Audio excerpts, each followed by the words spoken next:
Praise the Lord. കർത്താവിന്റെ ധന്യ തിരുനാമം വാഴ്ത്തപ്പെടുമാറാകട്ടെ. ഞാൻ ക്രിസ്തുവിൽ സ്നേഹിക്കുന്ന എല്ലാ ദൈവമക്കൾക്കും 3-ാം മാസത്തിന്റെ 30-ാമത്തെ പ്രഭാത വന്ദനം കൂടെ അറിയിക്കുന്നു.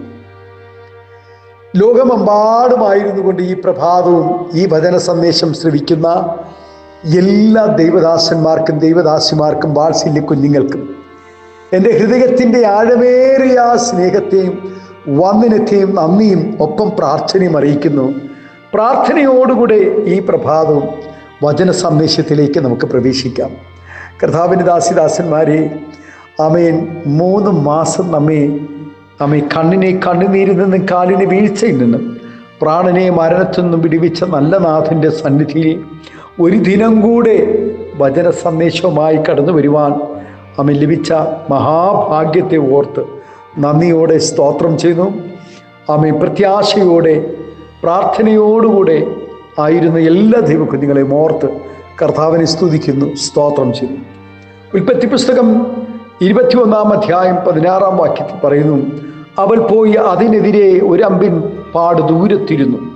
കുട്ടിയുടെ മരണം എനിക്ക് കാണേണ്ട എന്ന് പറഞ്ഞ് എതിരെയിരുന്നു ഉറക്കെ കരഞ്ഞു. തൻ്റെ ഭർത്താവായ അബ്രഹാമും അദ്ദേഹത്തിൻ്റെ കുടുംബവും ഹാഗറിനെയും തൻ്റെ മകനെയും നിഷ്കരുണം ഭവനത്തിൽ നിന്നും പുറത്താക്കി കളഞ്ഞു. മരുഭൂമിയിൽ വിശന്നും ദാഹിച്ചും ഒറ്റപ്പെട്ടു പോയ ആ അമ്മയും മകനും തങ്ങളുടെ ജീവനും നിലനിൽപ്പിനും വേണ്ടി ദൈവത്തോട് വളരെ കരഞ്ഞു. ഈ പ്രഭാതം പരിശുദ്ധാത്മാവ് നൽകുന്ന ചിന്ത, അമ്മ കരയുന്ന ദൈവകുഞ്ഞുങ്ങൾക്ക് വേണ്ടി പ്രവർത്തിക്കുന്ന ഒരു ദൈവമുണ്ട്. മുൻകാലങ്ങളിൽ ഹാഗറിൻ്റെ കണ്ണുനീർ തുടച്ച് അവളോട് സംസാരിച്ച അതേ ദൈവം ഇസ്മായേലിൻ്റെ നിലവിളി കേൾക്കുകയും അവർക്ക് വേണ്ടി അത്ഭുതം പ്രവർത്തിക്കുകയും ചെയ്തു ആ മരുഭൂമിയിൽ. ഈ പ്രഭാതം പരിശുദ്ധാത്മാവ് നമ്മോട് സംസാരിക്കുന്നു.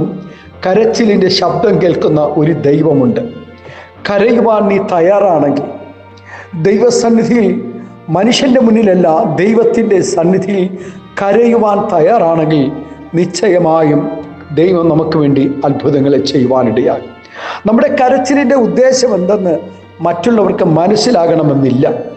അഥവാ മനസ്സിലായാലും മറ്റുള്ളവർക്കത് ഒരു വലിയ വിഷയമായി തോന്നുകയോ അല്ലെങ്കിൽ അവർ മനസാക്ഷി ഇല്ലാത്തവരായി നമ്മെ സഹായിക്കാതെ ഇരിക്കുകയും ചെയ്തേക്കാം.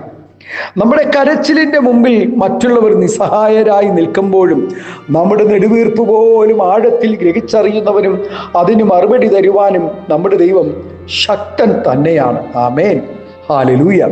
നെഹമ്യാവും പ്രവാസത്തിലായിരുന്ന ജനങ്ങളും ആലയത്തിൻ്റെ തകർച്ചയെ ഓർത്ത് ഉപവസിച്ചു ദൈവം മുമ്പാകെ കരഞ്ഞപ്പോൾ ദൈവം അവരുടെ പ്രാർത്ഥനകൾക്ക് മറുപടി കൊടുക്കുവാനിടയായി. ഇസ്രായേൽ ജനത്തിൻ്റെ മിസ്രയീം വാസം അത്യന്തം ദയനീയമായിരുന്നു. ഇരുമ്പ് ചൂളയിൽ കിടന്ന് ജനം നരകിച്ചപ്പോൾ അവർ ദൈവസന്നിധിയിൽ കരയുകയും ആ കരച്ചിലിൻ്റെ ശബ്ദം ദൈവത്തിൻ്റെ ചെവിയിൽ എത്തുകയും ചെയ്തു. ദൈവം അവരെ വിടുവിക്കുവാൻ അവരുടെ നടുവിൽ ഇറങ്ങി വന്നു. ആമേൻ. അവരെ വിടുവിപ്പാൻ ദൈവം ഇറങ്ങി വരികയും അവരെ വിടുവിക്കുകയും ചെയ്തു. ഏകമകൻ നഷ്ടപ്പെട്ട ദുഃഖത്താൽ വിലപിച്ചുകൊണ്ട് നടന്നിരുന്ന വിധവയുടെ നിലവിളിയുടെ മുമ്പിൽ യേശു കർത്താവ് മനസ്സലിഞ്ഞു. മരിച്ചവനെ ഉയർപ്പിച്ചു കൊടുത്തു. നസ്രയനായ യേശു കടന്നു പോകുന്നു എന്നറിഞ്ഞ ബർത്തിമായി സകല പ്രതിസന്ധികളെയും വകവയ്ക്കാതെയും കർത്താവിനോട് ഉറക്കെ നിലവിളിച്ചു, ദാവീദ് പുത്രാ, എന്നോട് കരുണയുണ്ടാകണമേ എന്ന്. യേശു അവന് വേണ്ടി നിൽക്കുകയും അവന് കാഴ്ച കൊടുക്കുകയും ചെയ്തു. അവൻ്റെ പ്രതികൂലം അവനെതിരായി ശബ്ദമുയർത്തുകയായിരുന്നു പലരും ചെയ്തത്. ഗുരുവിനെ അസഹ്യപ്പെടുത്തരുതെന്ന് പലരും അവനെതിരായി നിന്നപ്പോൾ അതൊന്നും വകവയ്ക്കാതെ യേശുവിൻ്റെ ഹല്ലേലൂയ ആ ശബ്ദം കേട്ടപ്പോൾ, അല്ലെങ്കിൽ യേശു കടന്നു പോകുന്നു എന്ന് കേട്ടപ്പോൾ തന്നെ താൻ യേശുവിനോടുകൂടെ നിലവിളിക്കുവാനിടയായി, കരയുവാനിടയായി. യേശുവിൻ്റെ ശരീരം കാണാതെ കല്ലറയുടെ വാതിക്കൽ നിന്ന് നിലവിളിച്ച മറിയയുടെ അടുക്കൽ യേശു ചെന്ന്, നീ കരയുന്നത് എന്ത്, നീ ആരെ തിരയുന്നു എന്ന് ചോദിച്ചുകൊണ്ട് കർത്താവ് അവളുടെ കണ്ണുനീർ തുടച്ചത് എത്രയും ഹൃദയസ്പർശിയായ രംഗമായിരുന്നു. അമേൻ സ്തോത്രം, ഹല്ലേലൂയ. നമ്മുടെ അമേൻ ലാസർ മരിച്ചു, നാറ്റം വെച്ചു, തൻ്റെ സഹോദരങ്ങൾ കരയുന്നു, ബന്ധുമിത്രാദികൾ കരയുന്നു, തൻ്റെ സ്നേഹിതരെല്ലാവരും കരയുന്നു. ആ കല്ലറയുടെ അരികിൽ നിന്നുകൊണ്ട് യേശുവും കരയുവാനിടയായി. അവൻ കണ്ണുനീർ വാർത്ത് യേശു എന്ന് അവൻ തിരുവചനം പറയുന്നു. പ്രിയ ദൈവത്തിലെ അവൻ കരയുന്നവന് മാത്രമേ മറ്റുള്ളവരുടെ കരച്ചിൽ തിരിച്ചറിയുവാൻ കഴിയുകയുള്ളൂ. അനേകരുടെ മുന്നിൽ നമ്മുടെ കഷ്ടതയുടെ അവൻ നടുവിൽ കൈനീട്ടുമ്പോൾ, യാചിക്കുമ്പോൾ അവർക്ക് നമ്മുടെ കരച്ചിൽ അവൻ തിരിച്ചറിയണമെന്നില്ല. അവിടെ സമ്പത്തിൻ്റെ, അവിടെ സുഖത്തിൻ്റെ, അവിടെ സമൃദ്ധിയുടെ നടുവിൽ നമ്മുടെ വേദനകളും കണ്ണുനീരും അവർക്ക് അത് തിരിച്ചറിയുവാൻ കഴിയണമെന്നില്ല. ദൈവം നമ്മുടെ കരച്ചിലിൻ്റെ ശബ്ദം ശ്രദ്ധിക്കുന്നവനാണ് എന്ന് നാം അറിഞ്ഞുകൊണ്ട് നിരാശരാകാതെ, മടുത്തു പോകാതെ, ലജ്ജിക്കാതെ നമ്മുടെ ജീവിതത്തെ ക്രമീകരിച്ചുകൊണ്ട് ദൈവസന്നിധിയിൽ കരഞ്ഞാൽ നമ്മോട് സംസാരിക്കുന്ന, നമ്മുടെ കരച്ചിൽ കേൾക്കുന്ന ഒരു ദൈവം ഇന്നും ജീവിക്കുന്നു. ആമേൻ, ഹല്ലേലൂയ. നിന്റെ ഗൃഹകാര്യം ക്രമത്തിലാക്കുക, നീ മരിച്ചു പോകുമെന്ന് പ്രവാചകനിൽ കൂടെ ദൈവം അരുളി ചെയ്തപ്പോൾ ഹിസ്കിയാവ് അവൻ ദൈവത്തോട് അധികം കരഞ്ഞു, അപേക്ഷിച്ചു. ദൈവം അവൻ കരച്ചിൽ കേട്ടു, അവൻ്റെ ആയുസ് നീട്ടിക്കൊടുത്തു. 15 സംവത്സരം തൻ്റെ ആയുസ് നീട്ടിക്കൊടുക്കുവാനിടയായി. ആമേൻ. തലമുറകൾ ജനിക്കാത്തത് നിമിത്തം നിന്ദകളും വേദനകളും അനുഭവിക്കുന്ന അനേക ദമ്പതികൾ ലോകത്തിലുണ്ട്. എന്നാൽ ചില തീരുമാനങ്ങളോടും നിലവിളിയോടും കൂടെ ദൈവസന്നിധിയിൽ കരഞ്ഞ അനേകരുടെയും കരച്ചിലിൻ്റെ ശബ്ദം ദൈവം കേട്ട് അവർക്ക് മറുപടി കൊടുത്തതായി വചനത്തിൽ രേഖപ്പെടുത്തിയിരിക്കുന്നു. സമൂഹം ത്യജിച്ച പാപിനിയായ ഒരു സ്ത്രീ യേശുവിൻ്റെ പാദപീഠത്തിൽ ഇരുന്ന് ദുഃഖത്തോടുകൂടെ കരഞ്ഞപ്പോൾ ദൈവം അവളുടെ പാപം ക്ഷമിക്കുകയും സമാധാനിപ്പിക്കുകയും ചെയ്തുവല്ലോ. എന്നാൽ ഗൗരവമായ തെറ്റ് ചെയ്ത യൂദ മഹാപുരോഹിതന്മാരുടെ അടുക്കൽ ചെന്ന് കുമ്പസരിച്ചിട്ടും യാതൊരു ഫലവും ഉണ്ടായില്ല. പിന്നീട് അവൻ പോയി ആത്മഹത്യ ചെയ്തു. തൻ്റെ അവൻ തെറ്റിനെ തിരിച്ചറിഞ്ഞ് ദൈവസന്നിധിയിൽ കരഞ്ഞിരുന്നുവെങ്കിൽ, അവൻ തൻ്റെ കുറവുകളെ അവൻ ഏറ്റുപറഞ്ഞിരുന്നുവെങ്കിൽ, യേശുവിൻ്റെ മുമ്പിൽ ഏറ്റുപറഞ്ഞിരുന്നുവെങ്കിൽ, ദൈവം മുമ്പാകെ അവൻ കരഞ്ഞിരുന്നുവെങ്കിൽ ഒരുപക്ഷെ അവൻ പാപമോചനം ലഭിക്കുമായിരുന്നു, ആത്മഹത്യ ചെയ്യേണ്ടി വരത്തില്ലായി. എന്നാൽ അതേ ഗൗരവമുള്ള തെറ്റ് ചെയ്ത പത്രോസ് തൻ്റെ തെറ്റിനെ ഓർത്ത് അതിദുഃഖത്തോടെ ദൈവത്തോട് കരഞ്ഞപ്പോൾ ദൈവം അവൻ്റെ പാപം ക്ഷമിക്കുകയും അവനെ സ്നേഹിക്കുകയും ചെയ്തു. പ്രിയ ദൈവമൈതലേ, നമ്മൾ ആരും യോഗ്യരല്ല, നമ്മൾ കുറവുള്ളവരാണ്, കുറ്റക്കാരാണ്.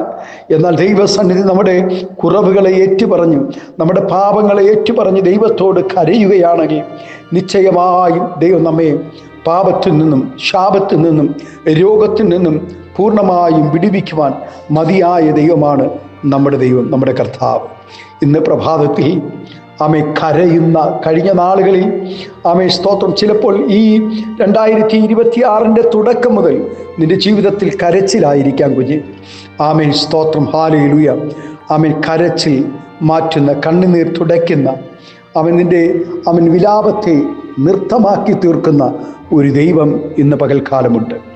ആ ദൈവകരങ്ങളിൽ നമ്മെ ഏൽപ്പിച്ചു കൊടുക്കാമോ? യേശുവിൽ വിശ്വസിക്കാമോ? നിന്റെ പാപത്തെ ഏറ്റുപറയാമോ? ഒരു മടങ്ങി വരവ് ഈ പ്രഭാതത്തിൽ ദൈവസന്നിധിയിൽ നൽകാമോ? ഒരു മടങ്ങി വരവിനായി ഒന്ന് തയ്യാറാകാമോ? അപ്പൻ്റെ ഭവനത്തിൽ മടങ്ങി വന്ന മകനെ പോലെ, മുടിയൻ പുത്രനെ പോലെ ഒന്ന് മടങ്ങി വരാമോ?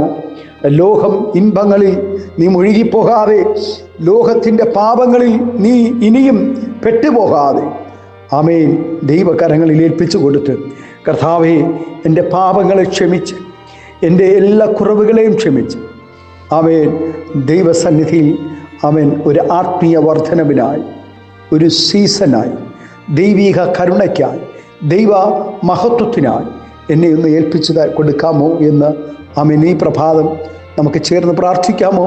നമ്മുടെ കണ്ണുകളെ ദൈവത്തിനടയ്ക്കാം, പ്രാർത്ഥിക്കാം. പരിശുദ്ധ പിതാവേ, സ്നേഹവാനായ ഞങ്ങളുടെ നല്ല ദൈവമേ, നാഥ, ഈ പ്രഭാതം കർത്താവേ, സ്തോത്രം കർത്താവേ, ഹാഗർ കരഞ്ഞു. കർത്താവേ, അവരുടെ കരച്ചിൽ ദൈവം കേട്ടു. കർത്താവെ, ഹന്ന കരഞ്ഞു. ആമേൻ. ഹന്നയുടെ കരച്ചിൽ കേട്ടു. മൊർദെഖായി കരഞ്ഞു. മൊർദെഖായുടെ കരച്ചിൽ കേട്ടു.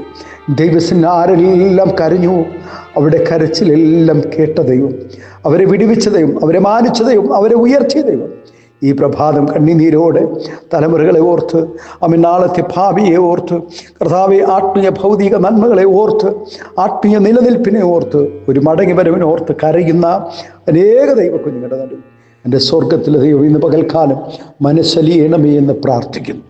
പരിശുദ്ധാത്മാവ് അത്ഭുതം ചെയ്യണം. എല്ലാവിധമായ നന്മകളാൽ നിറയ്ക്കും. മകത്വം പങ്കെടുക്കണം. യേശുവിൻ്റെ നാമത്തിൽ കൃപയോടെ പ്രാർത്ഥന കേൾക്കണമേ സ്വർഗീയ നല്ല പിതാവേ. ആമേൻ, ആമേൻ. Thank you. God bless you. ദൈവം എല്ലാവരെയും ഈ പ്രഭാതം ധാരാളമായി അനുഗ്രഹിക്കട്ടെ. Thank U.